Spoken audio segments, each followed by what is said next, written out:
lover, and welcome back to Feed the Beast Dw20's 116 Modpack with me, Tryonus. How is everyone doing?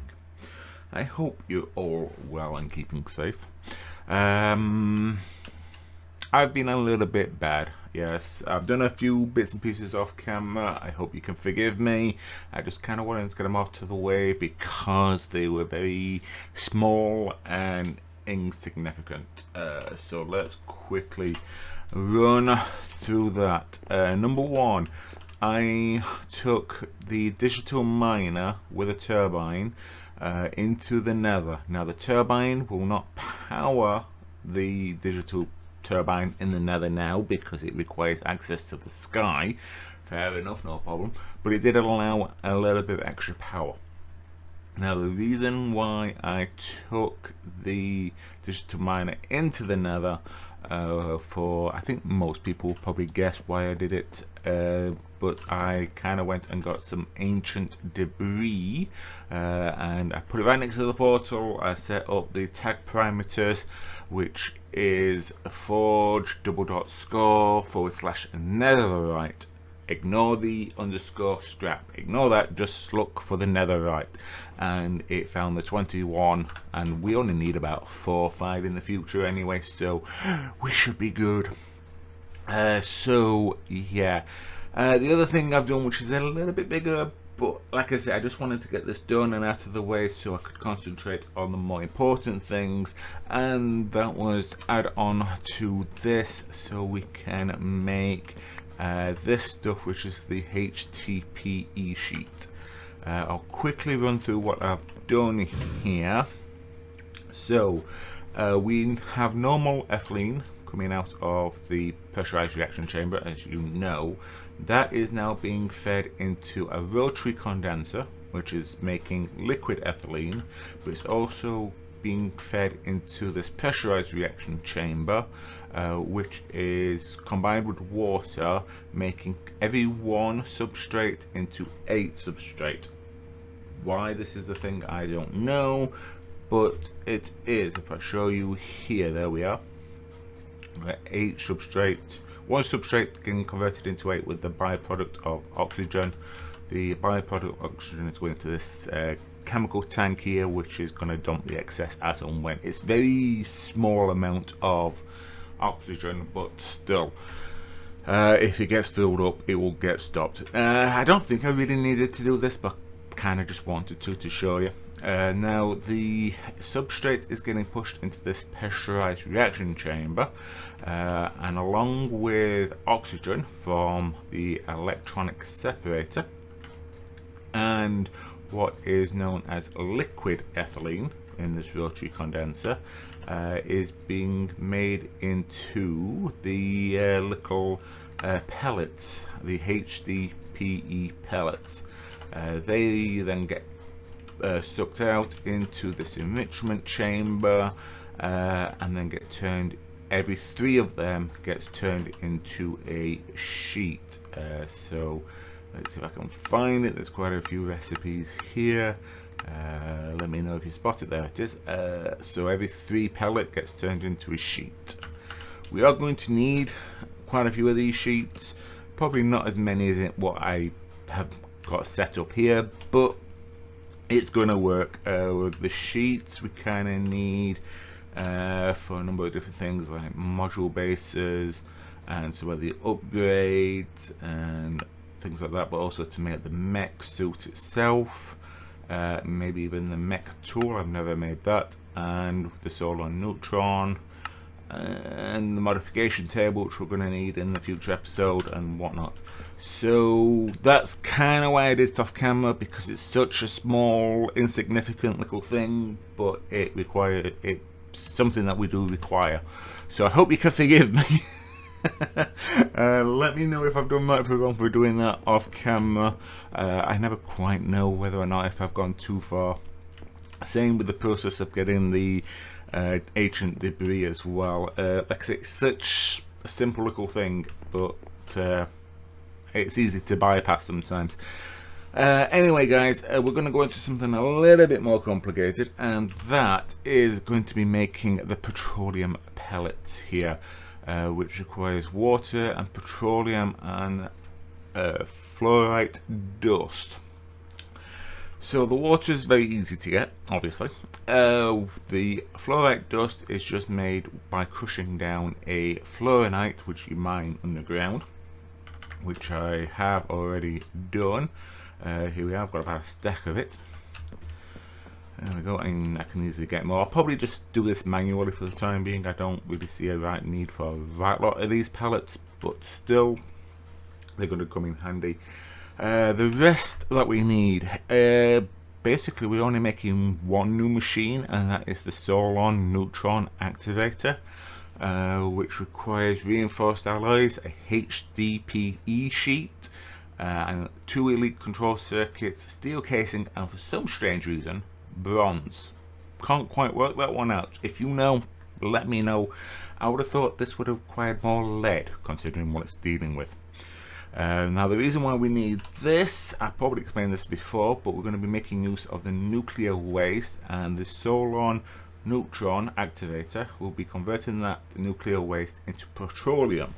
The petroleum is the other item that we need alongside the water and the fluorinite to make the petroleum pellet, with a byproduct of spent nuclear waste inside another pressurized reaction chamber. So we've seen the pressurized reaction chambers a few times. We just don't need it. Oh yes, and I forgot. In the last episode we made this guy, and I've got 2.5 gigajoules of power in there at the moment because I've been turning this on and off. But I did actually alter the output for the basic cables out back, so it looks a little bit neater. Let me know what you think. Is that a little bit neater? I think so. But yeah, I'd like to hear what you guys think as well. So yeah, we're going to be crafting basically that one machine, well, two machines actually. The pressurized reaction chamber, like I say, we've seen this guy before. There's nothing new here, so let's just get this guy out of the way. There we go, done and sorted.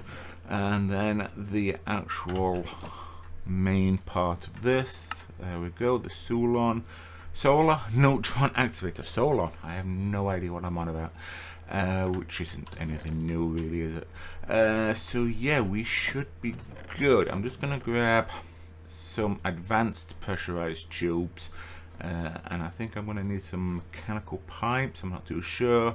I don't need the cables and the basic logistical transporter, just to be on the safe side.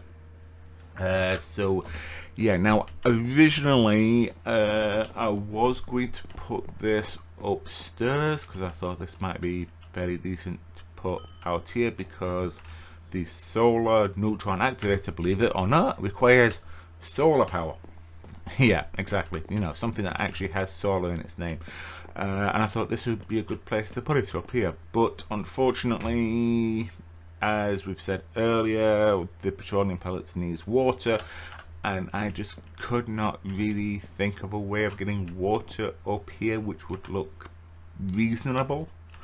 So yeah, we're gonna unfortunately stick this outside, something I didn't particularly want to do, because if any mobs do actually end up coming up here, then this could basically ruin the entire base. Now yes, I do have access to creative, but I have no radiation shielding or anything like that, so I could end up respawning and dying and getting stuck in an internal loop, which is no fun for anyone. But these are the risks I'm going to have to take for the time being. I am very, very tempted in putting another couple of mob torches, the mega torches, out here. I can probably put one here and one over there, and then I might feel a bit safer, which I think I might do anyway, because I'm very, very nervous about the mobs. I know none really spawn around here apart from those guys over there, but still, we are kind of, I could still attract a creeper or an enderman or something like that, and things are likely to happen, so I don't kind of want that to happen at all, because like I say, anything of this can explode that has radiation in it, which, you know, that could go boom, the pipes can go boom, this neutron activator, it's just not good any way, shape or form. Even working with it is kind of naughty. So yeah, anyway, let's get this done. So we've got the solar neutron activator. It has access to the sky here, I believe, so I'm going to put this way and make sure that it's all kind of set up. It's kind of a cool block. Then again, most of them are. So there's no control systems here, it's just a case of all set up. And yes, I have done a bit of pre-work, as you saw, with the pipes and whatnot. I just have not connected it there, so I wanted to make sure everything else was good. So that's going to come there. Then that should make the petroleum. There we are, the petroleum. There we go. So I need another pressurized tank there. Then I need a pressurized reaction chamber here that should fill it with water, the petroleum, whatever it's called. Is it? Yeah, it's the petroleum, isn't it? Sorry, I am so kind of nervous with this because it's anything could go wrong. Sawdust, what does that make? Hydrogen? Oh, okay. And then this will have a byproduct of spent nuclear waste, which is easier to get rid of than the other one, and I have that hopefully set to come in on that side. I'm just going to make sure. So we've got input and we need an output. Oh, that's fluid, sorry. Input and output on that side, and then we've got water being pumped in on the back, as you may have saw, with another electric pump. So I think we are good. I'm just gonna, oops, I didn't want to do that. See, one mistake already. And then, oops, nope, and another one. There we go. See, like I say, I am very, very nervous with this. I'm just going to make sure this is all set to pull and everything, so we should be good. Let me just double check. I think I kind of altered that. That's, we don't want that to be, that's fluids, that's gases, output blue. Okay, good. This pipe is actually leading to these radioactive barrels, which will disperse the radioactivity, but it's like 1 millibucket worth every minute. So to make it really worthwhile, you need like 1,000 of these to really get rid of it, and that's a bucket's worth. Or maybe what I might do is actually stick these all the way underground and protect them that way, and you know, we might do that. I also have an oak drawer here, same as that. I just want to stick that, nope, not, well, it could go in front, but I think it would look better on top if I can get it on top. There we go. And then items, output on the top, and auto eject on. That has nothing there, so it's just a question of putting the radioactive waste on here. So we can connect that to there. Double check this is set to items, and that's input and output. Okay, so you can see the stuff going through, I believe, if I'm not mistaken. No gas stored, so it's all gone through. So that's got 1 millibucket in there. We've got a little bit of petroleum. It just needs the fluorite dust, and hopefully we should get his first petroleum. There it is. There it is. And then the spent gas should go into them. Yep, they've got about 2% in each. But as you can see, they fill it rather quickly. I might add another couple of those guys in. But yeah, we already have 3 of the petroleum pellets, which is fantastic because, like I say, we can start making other bits and pieces once I've got enough of these guys, including the mech suit, which I'm hoping, I'm not promising, we might be able to do next time. And we will actually have the mech suit. Plus we might also be able to look at this QIO drive as well, which could be interesting. But we also need the modification table as well, which is absolutely fantastic. So yeah, I've just got a little bit of tidying up to do. I'm going to have to activate the reaction chamber here. There we are. Come on. Send that water across. There we are. I keep thinking I might need to add in another pump. You know, like I did before when I first had this. Because the coolant, even though it's stable, it really does take up quite a lot of water when it first activates. So yeah, but we are fine. We're fine. Famous last words as the world burns around him.